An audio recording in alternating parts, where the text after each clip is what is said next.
Salut à toutes, salut à tous. Aujourd'hui, nous allons parler de rythme. Nous allons parler de rythme de croisière, comme je l'appelle moi. Alors, rien à voir avec les bateaux. Nous sommes bien sur une piste de paddle. Nous allons parler de notre propre rythme de croisière et du rythme croisière de nos adversaires, notamment.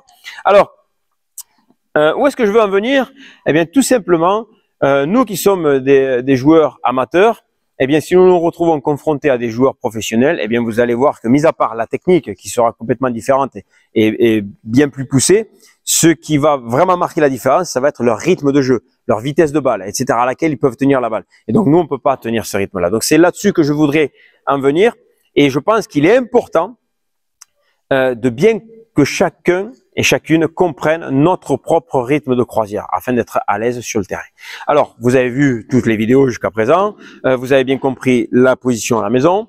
Vous avez bien compris le temps en défense, vous avez bien compris les sorties de vitre, le coup droit, le revers, les volets, etc. Donc, tout est OK pour vous. Maintenant, nous passons à ce rythme de croisière. Alors, quand je parle de rythme de croisière, je voudrais que vous compreniez l'importance de passer un maximum de balles en étant tranquille.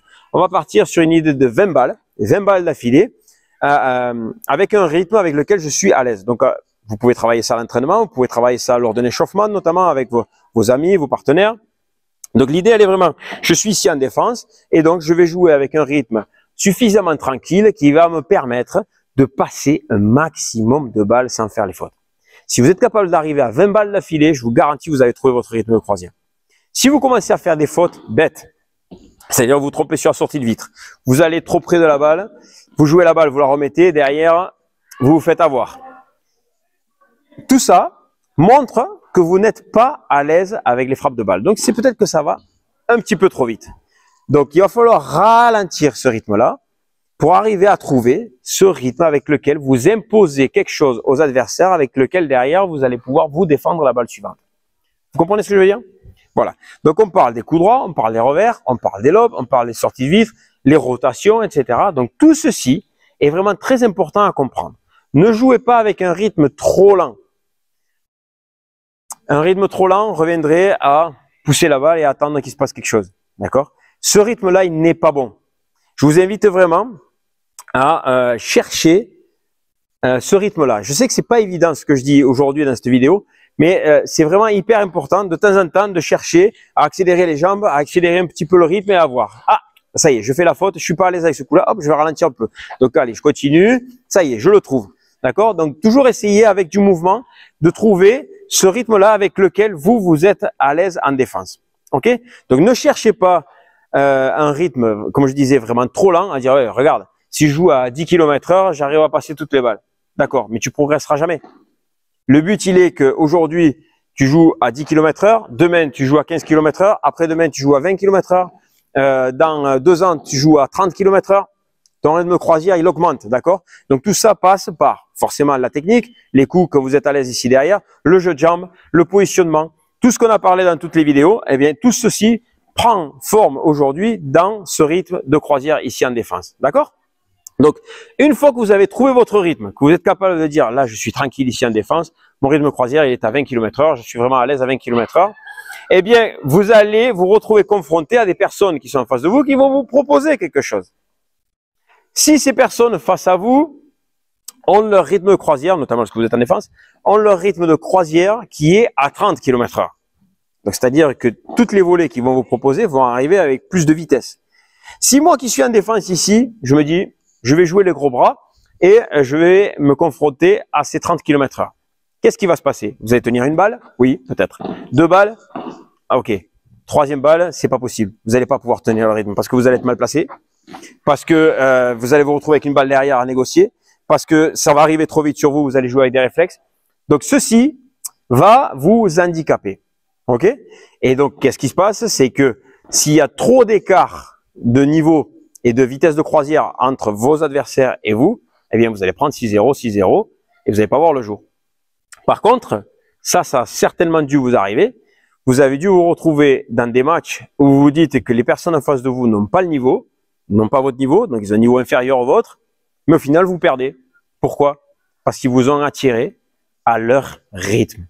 D'accord? Et donc, c'est ça l'intérêt, c'est que lorsque vous êtes ici en défense et vous jouez à 20 km/h aisément, et en face de vous, vous avez personne qui joue à 30 km/h, eh bien, d'essayer par tous les moyens de ralentir ce rythme durant le jeu et entre les points notamment pour arriver à attirer ces personnes à votre rythme à vous, qui serait 20 km/h ou peut-être même en dessous, pour pouvoir commencer à vous battre sur le terrain, à lutter sur les échanges. Et on le voit même à niveau professionnel. Vous avez certains matchs où il y a des personnes qui ont un niveau top 10 mondial, qui se retrouvent gênées par des personnes d'un niveau inférieur. Pourquoi? Parce que ceux de niveau inférieur ont réussi à les attirer petit à petit dans ce rythme de croisière avec lequel ils peuvent se battre contre ces personnes-là. Sinon, c'est pas possible. D'accord? Donc, j'espère que vous comprenez bien tout ceci lorsque je suis ici en défense. Donc, d'essayer de ralentir le rythme si j'ai des adversaires qui sont avec un rythme supérieur au moyen. Si nous avons des adversaires qui ont un rythme de croisière qui est inférieur au mien, donc tout ça, je vous invite, notamment à l'échauffement, les premiers jeux du match, tout ça, à chercher justement cette vitesse à laquelle ils jouent. Eh bien, si vous avez des personnes qui ont un niveau inférieur au vôtre, lorsque vous êtes en phase d'attaque, que vous venez ici au filet, n'hésitez pas à imposer votre rythme. D'accord? Donc, c'est la même chose. Si vous êtes ici au filet et que votre rythme croisière est à 20 km/h et ceux en face de vous sont à 10 km/h, si vous jouez des balles qui sont trop gentilles, eh bien, eux, ils vont pouvoir lutter contre vous et ils vont certainement vous perturber. Donc, n'hésitez pas tout de suite à imprimer votre rythme de croisière dès le départ. Ne surjouez pas parce que vous allez faire des fautes. Donc, cherchez vraiment à jouer à votre rythme, lequel vous êtes à l'aise. Donc, eux, ils vont vous ralentir les balles et vous, derrière, il va falloir les accélérer. D'accord? Ne vous laissez pas, comme je dis, endormir par les adversaires. Par contre, donc ça, c'est dans le cas où les adversaires ont un niveau inférieur, enfin un rythme de croisière inférieur au vôtre. Mais dès que vous avez des adversaires qui sont en défense, mais qui ont un rythme de croisière qui est supérieur au vôtre, même chose. Ne vous laissez pas prendre par l'élan. Les personnes sont derrière, ils vont laisser passer les vitres, ils vont vous accélérer des balles, ils vont vous mettre sous pression et vous allez vouloir gagner le point de suite derrière. Eh bien, au lieu de faire une volée avec votre rythme de croisière qui sera à 20 km/h, vous jouez à 30 et vous réalisez la faute. C'est aussi simple que ça. Donc, je vous invite vraiment, quelqu'un qui vous agresse depuis la défense avec un rythme supérieur au vôtre, revenez à votre rythme, même redescendez-le un petit peu parce que vous ferez certainement moins de fautes en jouant à 15 km/h qu'à 20 km/h. Vous vous faites agresser, hop, et j'attends. Et j'attends. Et j'essaie petit à petit d'embarquer, d'amener dans mon bateau ces adversaires qui jouent trop vite et avec lesquels je ne peux pas lutter si je joue à leur vitesse. D'accord? Donc, j'espère que vous avez bien compris tout ceci aujourd'hui. Le rythme de croisière ici. Donc, lorsque je suis en défense, donc, si j'ai des adversaires qui jouent plus vite que moi, qui ont un rythme de croisière plus élevé au mien, j'essaie de les ralentir, de ne pas rentrer dans leur rythme.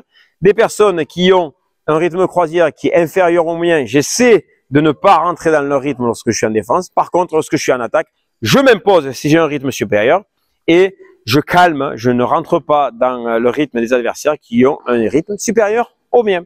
Voilà, donc j'espère que tout ceci est assez clair pour vous. N'hésitez pas, si ça manque de clarté, à me poser des questions. Les commentaires sont là pour ça, pour partager entre nous. Et on se retrouve très bientôt, encore une fois, dans une prochaine vidéo. Salut!